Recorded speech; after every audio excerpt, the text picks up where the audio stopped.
bang! Un autre coup sur Jupiter. Voyons voir, une géante gazeuse, la plus grande planète du système solaire, 318 fois plus grande que la Terre, 2,5 fois plus grande que toutes les autres planètes du système solaire réunies.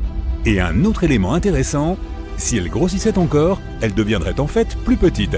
Avec plus de masse, la planète serait plus dense, ce qui la conduirait à se ramasser sur elle-même.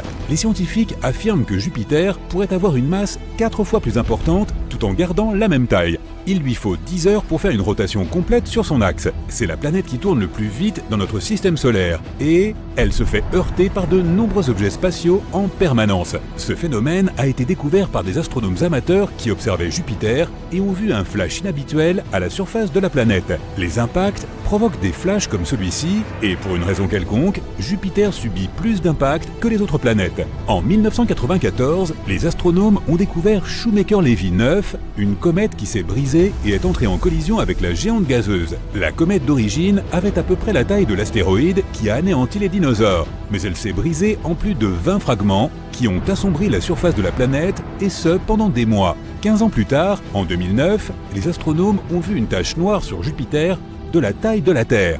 C'était le résultat d'un astéroïde d'un diamètre de 200 à 500 mètres. Le plus gros astéroïde enregistré sur Terre a frappé la région de Tunguska en Russie en 1908. Cela a provoqué une explosion massive, même si personne n'a jamais trouvé de cratère. Alors pourquoi Jupiter est-elle la cible de tant d'objets spatiaux ? Les astéroïdes et les comètes qui passent près de la Terre et de Jupiter vont presque à la même vitesse. La densité numérique des objets spatiaux qui peuvent interagir est presque la même aussi.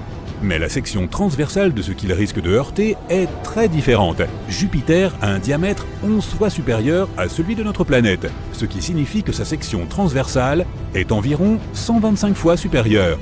Plus une planète est massive, plus son attraction gravitationnelle est forte. Elle attire donc certains objets spatiaux à la dérive. Notre champ gravitationnel est plus faible que celui de Jupiter. Si un objet passe près de nous à une vitesse de 36 000 km ou moins, notre gravitation l'attirera. Or, les astéroïdes et les comètes se déplacent généralement à des vitesses bien plus importantes. Jupiter attire la plupart des comètes et des astéroïdes qui passent à proximité. Si notre planète était frappée par de tels objets aussi fréquemment que Jupiter, nous connaîtrions des extinctions comme celles des dinosaures des milliers de fois plus souvent. En 2020, les scientifiques ont découvert qu'il y avait un astéroïde inhabituel dans l'orbite de Vénus, le premier à s'y trouver. De la taille d'une petite montagne et riche en minéraux que nous pouvons trouver dans les profondeurs rocheuses de la Terre. Ils pensent même que cela pourrait être le signe d'un ensemble plus important d'astéroïdes, créés lors de la formation de notre système solaire. Ce n'est pas le seul mystère entourant Vénus. La planète a des vents d'une violence folle qui poussent les nuages et les tempêtes autour de la planète à des vitesses supérieures à 354 km/h. C'est 60 fois plus rapide que la rotation de Vénus elle-même. De plus, les scientifiques ne sont toujours pas sûrs de ce qui s'est passé avec ces océans. Ils pensent que puisque la planète est si proche du Soleil, l'eau s'est évaporée et s'est envolée dans l'atmosphère sous forme de vapeur. Cela a piégé la chaleur provenant du Soleil, une chaleur qui aurait vaporisé de plus en plus d'eau au fil du temps. Vénus avait probablement un environnement comme sur Terre, mais il y a très longtemps.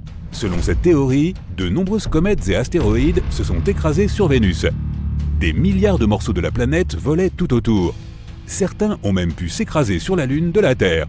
Les morceaux qui ont percuté notre planète sont probablement enterrés très profondément, car notre activité géologique est plus importante que celle de la Lune. Uranus a aussi subi une collision, mais plus grave que celle des astéroïdes. Les autres planètes de notre système solaire ont pour la plupart un axe de rotation qui pointe en quelque sorte vers le haut du plan de l'écliptique. Or, Uranus est incliné, couché sur le côté. Une saison y dure donc 42 ans, lorsque son pôle sud ou son pôle nord est dirigé vers le Soleil. La plupart des planètes tournent également dans le sens inverse des aiguilles d'une montre, lorsque tu les regardes depuis le dessus de notre système solaire. Vénus fait le contraire, ce qui signifie qu'elle a peut-être été désaxée il y a longtemps. Uranus est peut-être entré en collision avec un autre corps spatial il y a des millions d'années. Lorsque notre système solaire était encore très jeune, les configurations orbitales de Saturne et de Jupiter se sont peut-être croisées. Leurs forces gravitationnelles ont en quelque sorte créé un élan orbital et l'ont transféré à Uranus, ce qui l'a désaxé. Des millions d'astéroïdes orbitent autour du Soleil, mais il n'y en a pas tant que ça qui passent près de la Terre de temps en temps. Il n'y a donc pas de corps spatiaux dangereux qui viennent vers nous. il est prévu que nous visitions Mars dans les années 2030. Et les scientifiques espèrent que Mars ne sera pas la cible de certains corps spatiaux plus gros. De nouveaux cratères se forment sur la planète rouge tous les jours ou tous les 2 jours. Ils peuvent mesurer jusqu'à 4 mètres de large, ce qui signifie qu'ils ont pu être formés par des objets de la taille d'un ballon de foot. Comme l'atmosphère y est plus fine que la nôtre, les corps plus petits peuvent y pénétrer plus facilement. La majeure partie du nord martien est constituée de basses terres lisses. Le sud est plus relevé, parsemé de cratères, et l'intérieur de la planète contient une quantité surprenante de métaux rares. Selon la théorie, c'est parce qu'un gros corps céleste est entré en collision avec Mars et a arraché une partie de sa moitié nord. Les débris de cet astéroïde ont fait le tour de la planète et se sont ensuite mélangés pour former 2 petites lunes qui orbitent autour de Mars. Nous avons aussi des roches martiennes sur Terre, trouvées dans le désert du Sahara, en Antarctique et dans d'autres endroits du globe.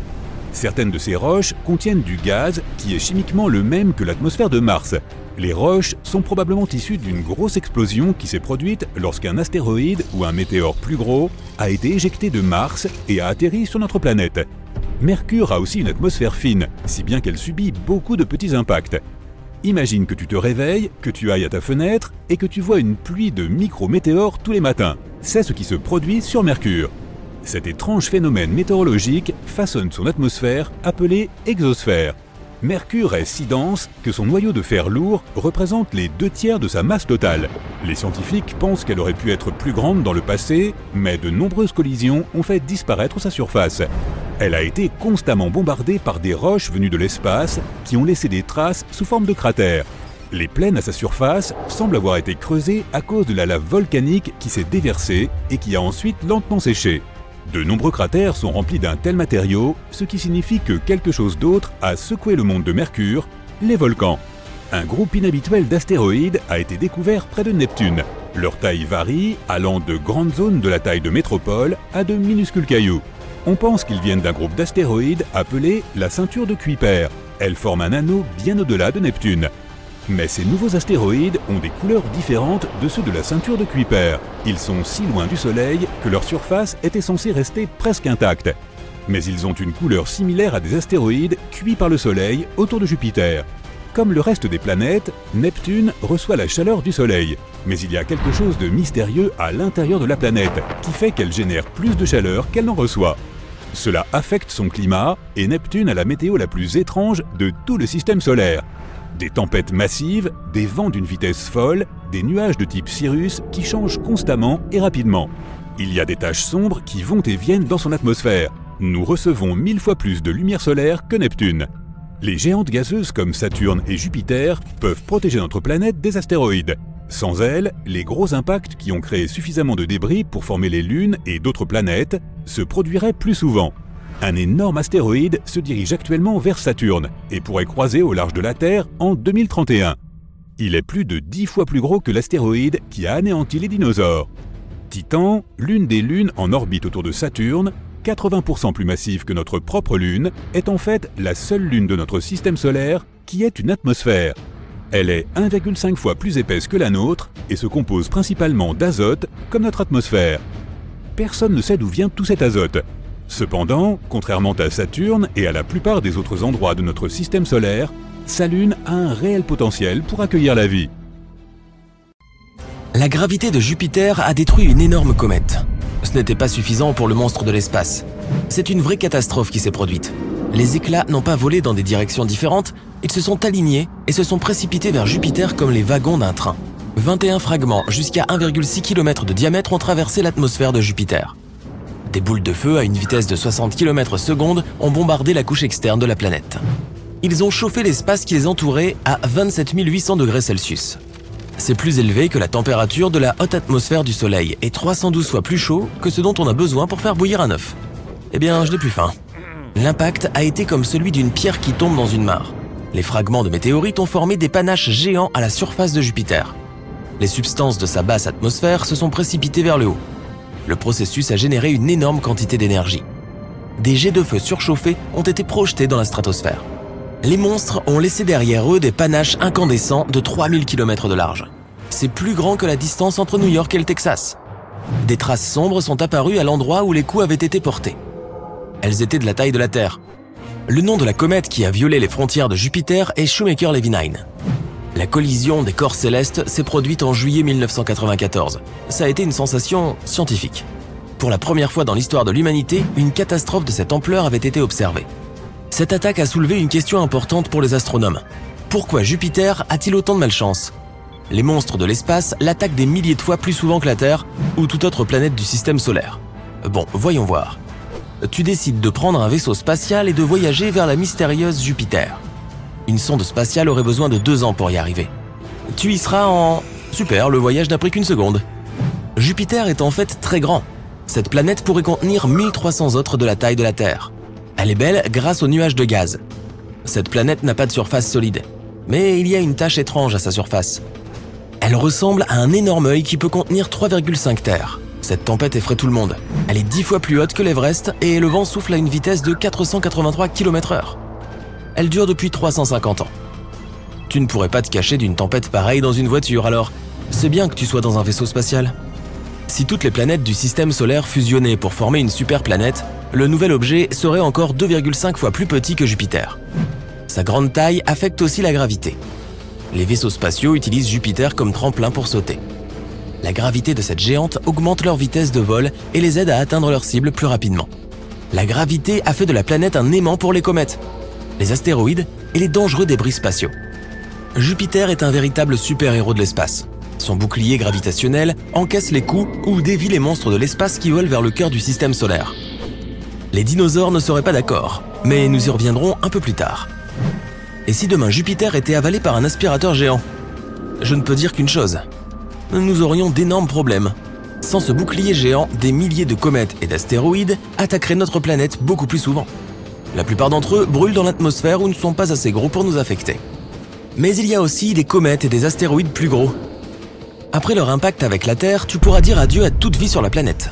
Par exemple, en 2009, un corps céleste s'est écrasé sur Jupiter. Il a laissé une marque de la taille de l'océan Pacifique. C'est horrible de penser aux traces qu'il laisserait sur notre planète. Très probablement, la Terre se transformerait en une boule de feu. Mais des recherches récentes menées par des astronomes suggèrent que Jupiter n'est pas un si gentil garçon. Au contraire, c'est un vilain garçon avec une fronde qui tire des comètes sur la Terre. Un physicien a utilisé des simulations informatiques. Il a trouvé que Jupiter est tout aussi capable de dévier et d'envoyer des comètes vers la Terre. Cette géante attire les objets potentiellement dangereux et ne nous protège que partiellement. Elle a déjà essayé d'assommer notre planète plusieurs fois. Il y a 66 millions d'années, un corps cosmique mesurant 16 km s'est écrasé sur la Terre. L'énergie de l'impact a mis le feu à la surface de la planète. Il a provoqué un énorme tremblement de terre et un tsunami. Une pluie brûlante est tombée du ciel sur la Terre. Il y avait des millions de tonnes de débris et de poussière dans l'atmosphère. Ceux-ci ont empêché les rayons du soleil d'atteindre la planète. L'hiver nucléaire a commencé. Cette catastrophe a entraîné l'extinction des dinosaures. Les scientifiques ont nommé ce criminel spatial l'impacteur Chicxulub. Les simulations informatiques des scientifiques de l'université de Harvard ont montré d'où il venait. Chicxulub n'était pas un astéroïde, mais une comète. Cela signifie que le noyau de son corps n'était pas constitué de pierre et de métal, mais de glace, de poussière et de gaz gelé. Elle ressemblait à une boule de neige sale qui volait dans l'espace. La météorite ne comptait pas mettre le feu à la Terre, mais Jupiter est intervenu dans son plan. Il a lancé des comètes dans notre direction. En 1770, la comète Lexell est apparue près de la Terre. La distance entre notre planète et cet objet était de seulement 2,2 millions de kilomètres, ce qui est presque rien en termes d'espace. La comète Lexell s'est approchée de la Terre plus que toute autre comète dans l'histoire de l'humanité. L'objet aurait pu interrompre toute vie sur Terre. La comète a volé trop près de Jupiter. Cette géante l'a attrapée et l'a envoyée dans notre direction. Pas terrible pour un super-héros qui protège notre système solaire. 3 ans après, la comète est passée devant nous. Elle a fait 2 fois le tour du Soleil et est revenue vers Jupiter comme un boomerang. Cette fois, le géant a poussé la comète hors du système solaire. Mais ne nous en prenons pas à Jupiter. Les scientifiques pensent que sans cette géante gazeuse, la vie sur Terre ne serait probablement jamais apparue. Jupiter a envoyé des météorites vers la Terre qui emportaient avec elles des molécules organiques et de l'eau. Ce sont les composants de base à partir desquels la vie terrestre a commencé. Personne ne sait si les comètes arriveraient avec une précieuse cargaison sans Jupiter et sa dangereuse gravité. Si tu t'envoles de la Terre vers le centre du système solaire, tu verras le Soleil. 8 planètes volent autour de cette étoile. Il y a une ceinture de plus d'1 million d'astéroïdes entre Mars et Jupiter. Selon une théorie, il n'y avait que le Soleil au tout début de l'existence du système solaire. Des nuages de pierre et de poussière entouraient l'étoile. Ces particules se sont attirées les unes les autres et ont formé des planètes pendant des millions d'années. Jupiter ne voulait pas de nouveaux voisins. Sa puissante gravité empêchait les pierres et la poussière de s'unir pour former des planètes. Ils sont restés des astéroïdes et se sont rassemblés dans une ceinture à l'intérieur du système solaire. Si aujourd'hui tous les astéroïdes fusionnaient en une seule planète, nous obtiendrions un corps cosmique qui pèserait seulement 4% de la masse de la Lune. Auparavant, la ceinture était densément peuplée, mais la gravité de Jupiter a projeté 99% des astéroïdes vers d'autres endroits de l'espace. Jupiter n'est pas le seul à jouer un rôle dans le développement de la vie sur Terre. Notre principal assistant est la Lune. C'est le seul satellite naturel de la Terre. Jupiter a 79 satellites et chaque année, il y en a de plus en plus. Jupiter est aussi entouré d'anneaux, mais ils ne sont pas aussi beaux que ceux de Saturne et sont pratiquement invisibles. Les anneaux sont composés de petites particules noires. Il s'agit de la poussière que les météorites éjectent dans l'espace après être entrés en collision avec les lunes de Jupiter. La Lune est responsable du flux et du reflux de l'océan. Elle régule la vie des abeilles, des poissons, des oiseaux et des amphibiens. Même toi, tu ressens l'influence de la Lune tous les jours. La fluctuation de la luminosité du disque dans le ciel nocturne régule le niveau de mélatonine dans ton cerveau. Cette hormone est responsable des rythmes circadiens qui sont importants pour bien dormir. La Lune est née d'une autre catastrophe, comme beaucoup d'autres choses dans l'espace. Il y a des millions d'années, la Terre ressemblait à une boule de lave chaude. Il n'y avait ni eau ni air. Elle était uniquement enveloppée de dioxyde de carbone et d'azote. À cette époque, une autre planète de la taille de Mars, de nos jours, s'est écrasée sur la Terre. Les scientifiques l'ont nommée Theia. À une vitesse de 14 000 km/h, elle est entrée en collision avec la Terre. Cet impact d'une puissance incroyable a projeté des millions de tonnes de matériaux dans l'espace.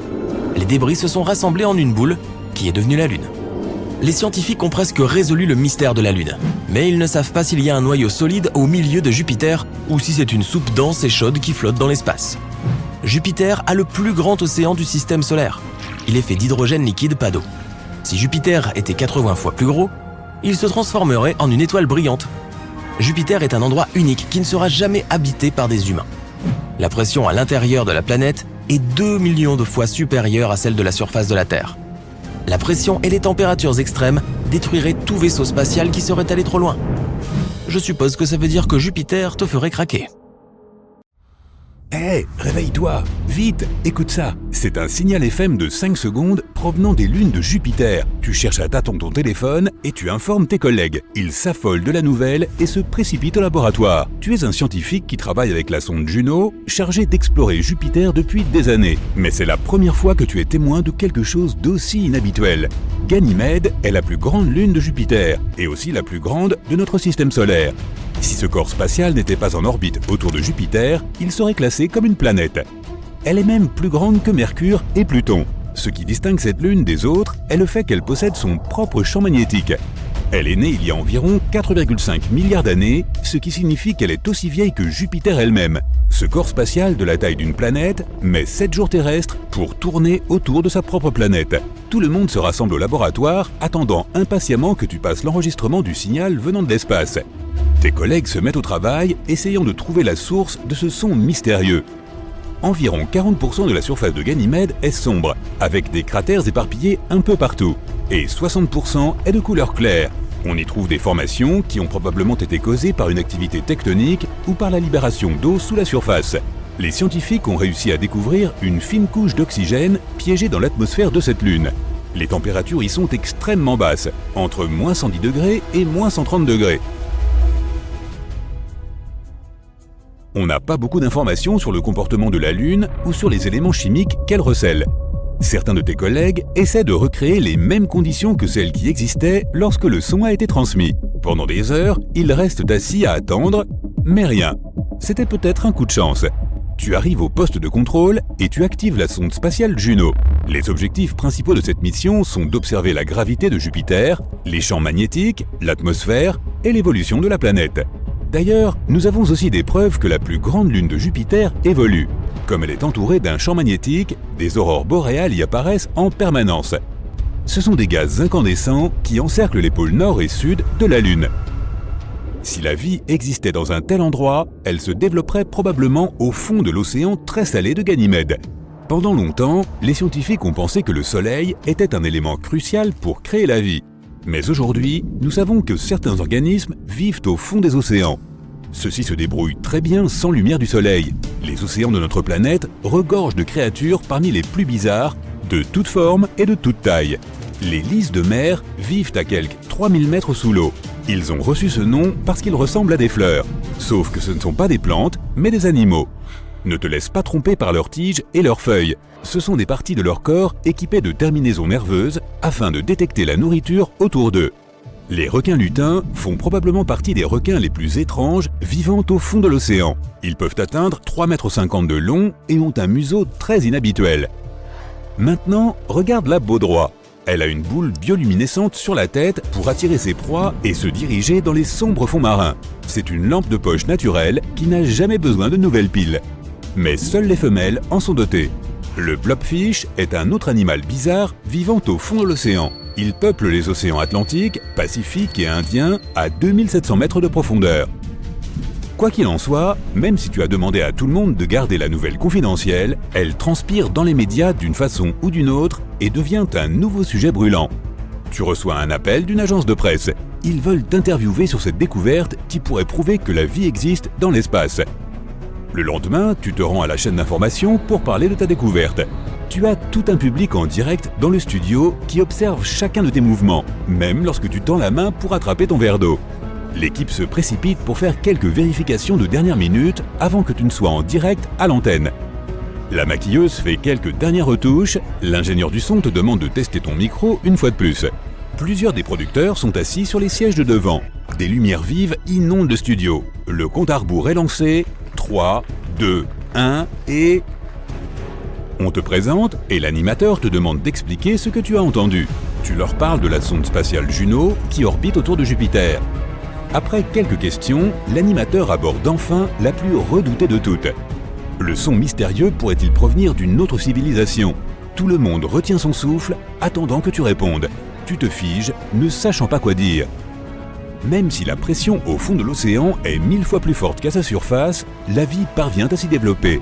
Les algues, qui sont considérées comme un mets délicat dans le monde océanique, ne sont pas comprises dans le menu pour les créatures des profondeurs en raison du manque de lumière solaire. Beaucoup de ces habitants des fonds marins doivent se contenter des restes qui descendent des couches supérieures de l'océan. Les températures glaciales et la pression intense ont modifié les cellules de ces créatures. Elles sont devenues plus résistantes que celles du poisson standard. Les bactéries ont développé leurs propres moyens de survie. Des études montrent qu'elles se nourrissent de certains gaz et produits chimiques comme le soufre et le dioxyde de carbone. Du méthane et de l'hydrogène sont libérés lorsque les plaques tectoniques se déplacent les unes contre les autres. Et certaines de ces bactéries se nourrissent aussi de ces gaz.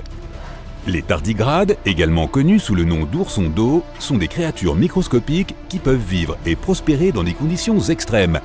On peut en trouver dans les volcans, les glaciers et même dans le vide de l'espace. Ce qui signifie que certaines formes de vie pourraient bien exister sur Ganymède. Tu expliques cela à ton public. Puis, tu mentionnes que tu n'as pas assez d'informations pour déterminer si c'est une autre civilisation ou un phénomène naturel qui a produit ce son. Cela ne veut pas dire que le fond des océans glacés de Ganymède ne regorge pas de ses propres créatures bizarres et étranges. On y trouve peut-être des bêtes légendaires comme le kraken ou le léviathan. Ou des poissons luisants bizarres avec 2 têtes, des tentacules et une grande nageoire. Ou des crabes géants. Les bactéries qui s'y trouvent pourraient être aussi variées que les nôtres. Les plantes, si elles existent, doivent être assez fortes pour survivre aux températures négatives. Les animaux pourraient être aussi grands que nos baleines bleues ou aussi petits que le plancton. Après l'interview, tu retournes au laboratoire pour examiner les enregistrements une fois de plus. En rentrant chez toi, tu vois des affiches de toi avec des titres comme « Ne sommes-nous pas seuls ?» Tu es devenu une célébrité. De nombreux passants prennent des photos de toi, plusieurs agences t'ont contacté pour d'autres interviews. Certains magazines scientifiques veulent même te mettre en couverture en tant que personnalité de l'année. Chaque fois que tu vas au travail, tu attends que le son se produise à nouveau, mais rien. Tu envoies un signal depuis la sonde Juno pour essayer d'établir une sorte de contact avec ce qui a produit le son. Rien. Cette nuit-là, tu t'endors une fois de plus sur ton bureau. Une idée fulgurante te réveille au milieu de la nuit. Il y a peut-être quelque chose qui t'a échappé. Tu refais tes calculs et tu réalises que la réponse était sous tes yeux depuis le début. Ce n'est pas une autre civilisation qui a produit ce son, mais des électrons. Chaque planète produit son propre son. Il est créé lorsque les particules chargées du vent solaire et de la magnétosphère de la planète interagissent les unes avec les autres. C'est ce qui s'est passé sur Ganymède. Les électrons de son champ magnétique, où la sonde spatiale a capté le signal, agissaient de façon plus étrange que d'habitude. Et cela a amplifié certaines fréquences irrégulières. Tu es très embarrassé et tu passes le reste de la nuit à passer des appels et à annoncer la nouvelle à ton équipe. L'agence qui t'a interviewé publie une déclaration. Ils expliquent qu'en réalité, aucune civilisation extraterrestre n'est en train d'essayer de nous contacter. Tu t'assieds à ton bureau en attendant que le prochain événement important se produise.